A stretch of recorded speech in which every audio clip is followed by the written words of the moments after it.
Tansei, welcome to APTN National News. I'm Creeson Agecoutay. Thank you for joining us. The Dakota Tipi First Nation in Manitoba is taking the all levels of government to court, saying that the Forks in Winnipeg is unceded territory of their nation. They also allege that the defendants unjustifiably infringed on Dakota Tipi Nation's rights to the land. The lawsuit was filed at Manitoba Court of King's Bench on Friday. It says the Dakota Tipi Nation is the direct descendants of Oceti Sakowin Nation, who are the original inhabitants of the Forks land. The First Nation is seeking damages surrounding loss of harvesting and ceremonial sites, including traditional, cultural, and spiritual practices, economic growth, and enjoyment of the land. The lawsuit also lists the North Portage Development Corporation.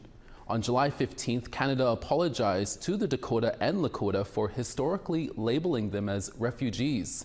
They were therefore excluded from treaty agreements. The claims have yet to be proven in court.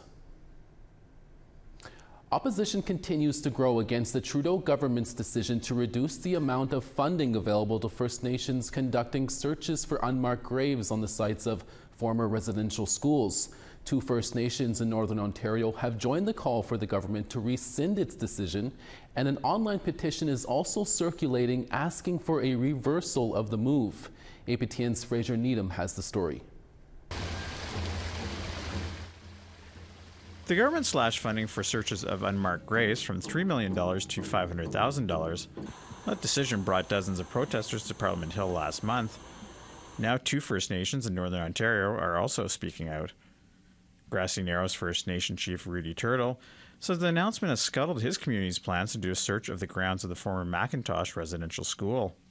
And as a result, we have to reduce our team and reduce our costs, and it's just going to make it less effective. It's just not a good situation. Lac Seul First Nation Councillor Derek Maude says they are also very disappointed. It sets us back, obviously, especially with the operations of this thing, because it's a lot of work they're doing, and we're not even breaking ground yet to search. Add to this an online petition calling on the government to reverse its decision, which had reached over 2,300 signatures by Friday. The federal NDP has also weighed in, sending a letter to Crown Indigenous Relations Minister Gary Anishinabe demanding answers for the cuts. NDP MP Nikki Ashton says the Liberals have done nothing short of breaking an election promise. Right now is that the Liberals actually campaigned, made it as part of their campaign commitment to invest in reconciliation and answers for communities coming out of the discoveries at Kamloops. And here we are 3 years later. We've seen an 85% cut in the funding to communities. Turtle says the government has an obligation to provide the necessary funding for communities to conduct proper and thorough searches. This is not the time to be doing funding cuts, especially with residential school searches. And if the federal government is serious about reconciliation, this is not the way to go about it. And Maude hopes the government will revisit its decision, if only for the sake of survivors. I guess they really want closure, but if the federal government's slashing funding dramatically like that, it's just like it puts a halt on this vehicle that we're driving, and it's really disheartening, to be honest. In an emailed statement, Crown Indigenous Relations says the government provided $91 million to the Residential Schools Missing Children Community Support Fund in this year's budget. And changes to how funding is delivered represents a more sustainable approach to include as many community-led applications as possible. Fraser Needham, APTN National News, Ottawa. The Yukon government says 68 dead fish were recently found in a creek downstream of the Eagle Gold Mine near the community of Mayo. The mine is located on the traditional territory of the First Nation of Nayakdan. In June, an equipment failure caused cyanide to be released into the surrounding equipment. At a press conference on Friday, government officials said the fish likely died due to discharge from the mine's water treatment plant, as opposed to contaminants in the surrounding environment. They say cyanide breaks down rapidly in tissues and shouldn't affect animals that eat fish carcasses. Victoria Gold, the mine's owner, has since been ordered by the Department of Oceans and Fisheries to build barriers along the creek. The death of a large group of fish like that, of multiple species, in a really short period of time is completely consistent with what we would expect from cyanide toxicity. Over in Ontario, the federal government has announced $1 million for an Indigenous organization supporting youth and families in North Bay. CTV's Amanda Hicks has the story. Ndian Aja is the recipient of $1 million in funding provided through a federal program allocated to various Indigenous housing projects across Canada. This funding is very important because it allows the people on the ground to actually put together a vision and actually have a vehicle on how to get funding from the federal government for new housing. New housing is something that is important to all of us, and it's somewhere that we need somewhere to be safe at night. The CEO of Ndian Aja says the funding will allow the hiring of 6 additional staff members with a focus on housing and transitional support for 100 youth. So we hired a youth systems navigator that will help the youth navigate systems like education, housing, and the justice system, and the healthcare system. In providing the ongoing continuing supports that we have, so medicine bundles, care packages, transportation support, food support, and stuff like that. The grassroots organization was born 4 years ago in Natasha Larvier's living room with the hope of helping at-risk Indigenous youth. They are leaders in the community, and the youth that come here and to receive supports, they see that, and then they're empowered to make changes within themselves and within the community. So it's just a ripple effect that happens, and I'm very proud of all the youth that come through our doors and that work for us as well. Since 2020, Larvier estimates more than 300 youth and their families have received support through the organization, with the goal of one day expanding services across Canada. Amanda Hicks, CTV News, North Bay. We're always looking for your feedback or story ideas. Here's how you can continue the conversation. If you have a story you want to share, send us an email to news@aptn.ca. To read and watch our stories, go to aptnnews.ca. And you can find us online on your favorite social media sites, including TikTok, YouTube, LinkedIn, and X. Follow APTN News to join the conversation and see our latest stories. A bodybuilder from a First Nation in Ontario is making a name for himself. We'll tell you about his uplifting story when we're back in about 3 minutes. Stick around.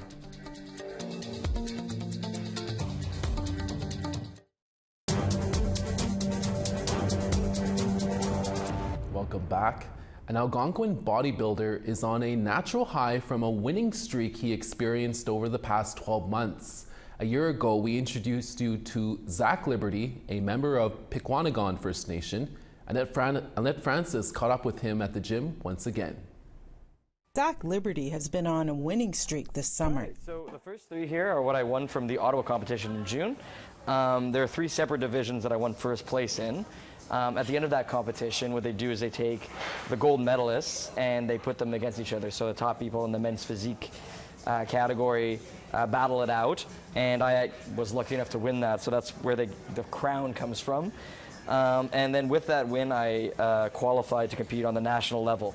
So he placed 3rd in Toronto last weekend at Canada's national competition. It had been, suggested to me in the past that I give it a try, and I was always kind of like, maybe, and then I decided to just do it. The reason I was kind of holding back all along is like these kind of competitions are very vain by nature. There's a lot of vanity involved, and I was almost a little bit embarrassed to go for it, right? Like, okay, because you're judged specifically on your physique and your body. But I kind of just decided, what the hell, screw what anyone else thinks and just go for it, you know what I mean? So we first met Liberty over a year ago when he was training for a powerlifting competition. Since then, he decided to make the switch to bodybuilding before he turned 30. The training regimen's about 5 days a week. in weightlifting, but it also requires a lot of cardio. So that's about 5 sessions of Stairmaster and a couple runs a week on top of that. So my life will very much be the gym. For now, he'll be taking a bit of a break from training, but that doesn't mean he'll be on the couch. I do a lot of running as well, so I actually have a couple runs booked. So I'm going to be doing the Army Run in September here in Ottawa, and then I'm going to be doing the Toronto Waterfront Marathon in October. But then after that, I'm going to be gearing up to compete again. So next August 2025, I'm back at the national level trying to win that gold. For anyone wanting a healthier lifestyle, Liberty suggests to start with daily movement. And then once you find out what you're good at through that daily movement, be it sports, running, whatever it is, capitalize on it, right? Capitalize on it, invest your time in what you're good at, and great things will come for you if you just stay doing it every day. Greatness is created by doing unextraordinary things for an extraordinary amount of time. So just keep at it and keep pushing. To keep up with Liberty's journey, you can follow him on Instagram at liberty.fit. And at Francis, APTN National News, Gatineau, Quebec. Great words of advice. Thanks, Annette.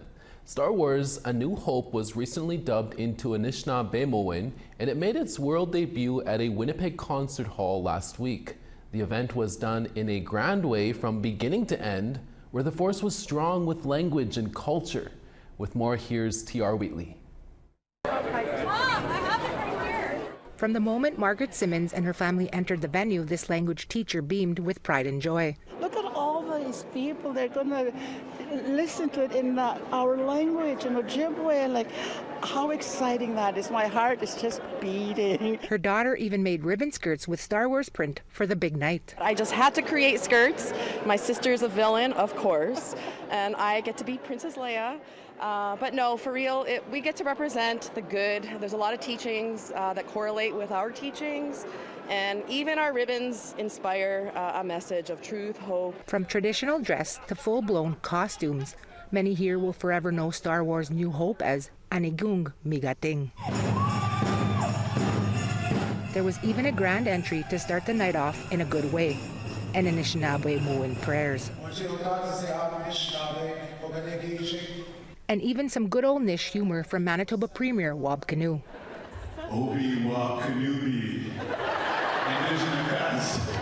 In the hall, Noah Robinson shows off his lightsaber skills. He led in the dancers with his drum group earlier. After watching the Anishinabe Muin version, he shared words about his solo battle. Would have loved to sit down and with like my own grandmother and have her like translate it for me herself rather than even reading the subtitles. So it meant a lot. It got a little emotional at one point. Heartfelt emotions that many seem to have, including Wanda Barker, who said the language itself embodies its own heartbeat. With the characters there, it was brought it to life, because in the language there's a lot of humor. We laugh at anything and everything. Blake Agecoutay is an artist who's made Anishinaabe paintings of Star Wars characters for years. It's like the story of my life and culture, and I like taking stuff from Star Wars and infusing it with our culture. We always had this movie playing in my house as a kid, so it's I know the whole movie. Ogimasquest Princess Leia was voiced by Teresa Aishin. Wearing a dress with Ojibwe syllabics that in English means "May the Force be with you," she shares her favorite Anigung Migating line. I mean, my favorite was the one where, can somebody get this big walking carpet out of my way? But in the language, it's not really translated like that. But it still has the same effect. And that one is like the one I just said. Yeah. Ava McCons was one of her students who came to support her for this premiere. She's a great teacher. She taught me lots. She taught me lots of songs. I know a lot more of the language because of her. She taught me different dialects, making it easy for her to follow along throughout the movie. Behind the scenes, Pat Nugwans helped with the language. I did the initial translation of the script, and then I brought people from different dialects to come and, try to make sure that the script is understood by as many people as possible. Something that most appreciated here, as the Anishinaabe Muin language can be tricky. a sentiment Dennis Chartrand, the Ojibwe Darth Vader, shares. It was a constant revision and adaptation, I'll say, to make sure everything fits. And as you've seen in the movie, you had all those actors making it look like they spoke Anishinabe, and that was so cool to see finally. And it paid off, says Simmons, who also happens to be Chartrand's own Jedi Master of Anishinabe Muwin. Yes, we both did. We were taught in the community where he's from, so we've known him from a long, long time. Pierre Wheatley, APTN National News, Winnipeg. A lot of the APTN staff was also there that night, and we all clapped when each person was up there speaking, and it was such a fun night. The Snotty Nose Res Kids are up next to talk to us about their 6th album due to release this September. Stick around for that. We're back in less than 3 minutes.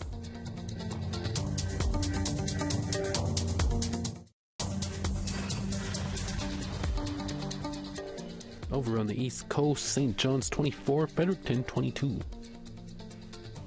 Nain 15, Inujuak 13. Val-d'Or 20, Gasp 24. Sarnia 28, Ottawa 28 as well. Sioux Lookout 21, Timmins 19. Puckatawagan 23, God's Lake 22. Winnipeg 23, Barons River 24. Swift Current 34, Yorkton 24. Buffalo Narrows 29, Stony Rapids sunny and 28 there. Northern Alberta high level 26, Peace River 24. Lethbridge 35, Edmonton 32. Tofino 17, Bella Coola 19. Prince Rupert 16, Sandspit 15. Beaver Creek 26, Dawson 28. Yellowknife 26, Norman Wells 25. Sax Harbor 6, Inuvik 21. Baker Lake 26, Cambridge Bay 10. Arctic Bay 4 and Resolute 2. For the last 8 years, the Haisla hip-hop duo Snotty Nose Res Kids, comprised of daring young D. Metz and Quinton Young Tribes Nice from Kitimat Village in British Columbia, has been giving us hit after hit after hit. This September, their 6th album, titled Red Future, will be released, and they have given us new summer singles like Kaleidoscope, Big Braid Energy, Red Future, and No Dogs Allowed. They also have a new CBC comedy series in production where they will play fictionalized versions of themselves, with Jennifer Podemski helping with the script. And this summer, they have been sharing the stage with rapper Ludacris and will launch their Red Future tour starting in Vancouver with 34 stops across North America. We recently spoke to Snrk, and they join us now from Vancouver. Darren and Quinton, thank you for chatting with us. Congrats on your 6th album, Red Future, releasing on September 13th. Can you explain what messages you wanted to share with this album and how this one is different from your previous ones? You know, this album is just everything that we learned along the way. You know, this is the self-titled Snotty Nose Res Kids, Average Savage, this is Trapline, Life After, I'm Good, How About You? This is like us, almost like a full circle moment. And we are gonna take every listener on a roller coaster. That's for sure. And this album is for the next generation, and it's letting people know that the work you do today affects tomorrow. And affects generations that come after us and the generation that'll come after them. So it's us being good to ourselves, and it's being good to the land that we stand on, and it's being good for our ancestors. I can't wait to hear it. 34 stops across North America for the Red Future Tour. One of those stops is something very dear and special to your heart, Quinton, where in Santa Fe, New Mexico, you're unveiling your new fashion line, Savage Kids. Was this something you always wanted to do? Yes, it actually is. Like, I grew up with a love for fashion. I grew up with a love for fabrics because of my grandma, because of my mom. And when I went to school for business administration, it was always so I could start my own business, start my own companies. And I only got my diploma, but it put me in the right path to be able to work towards what is now called Savage Kids. You guys have been releasing new music, but you also got to share the stage with Ludacris recently. What was that like, and can we expect any collaborations with DTP in the future? I smudge and pray that we do, but you know, it was a cool experience, man. It was just one of those moments where like you just be present and be in the moment, you know. And it was our first like arena show like that, so we got a little taste of it. So it kind of gave us that extra motivation just to keep going hard as we are. Quentin, what was it like for you? It was dope, you know, like it was cool. Like we played in front of bigger crowds. We played in front of in stadiums like that, kind of like that. But just being able to go on before Ludacris felt really good in our hearts because, you know, we grew up on Ludacris, and you know, like he's what we call the future king, you know. So like, there's not a song that Ludacris touches that isn't a banger. So yeah, it felt really good. But like we said, when it comes to shows like that, we usually give artists their space, and I guess he just takes off right after his set. So we only had a brief conversation, but it was still an experience that I'll never forget. That's awesome. And for the young up-and-coming Indigenous artists out there, what is your message to them to succeed in this business? Honestly, it's just be yourself, you know what I mean? Like what we always like to say is like, tell your story the way that you want it to be told, and the world will gravitate towards it. You know, so if you're trying to get on there and be somebody else, it's not, sure, it may work for a bit, but it's not always gonna work. You know what I mean? Like, and secondly, you gotta be passionate about it.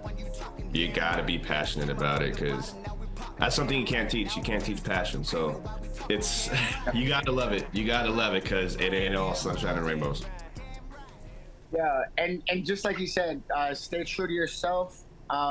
Don't worry about what other people have to say about you or your craft or your art or just your creative process, because at the end of the day, all you have is yourself and what you're passionate about. Like people that have negative stuff to say about you won't be there for your whole life. So just stay true to yourself.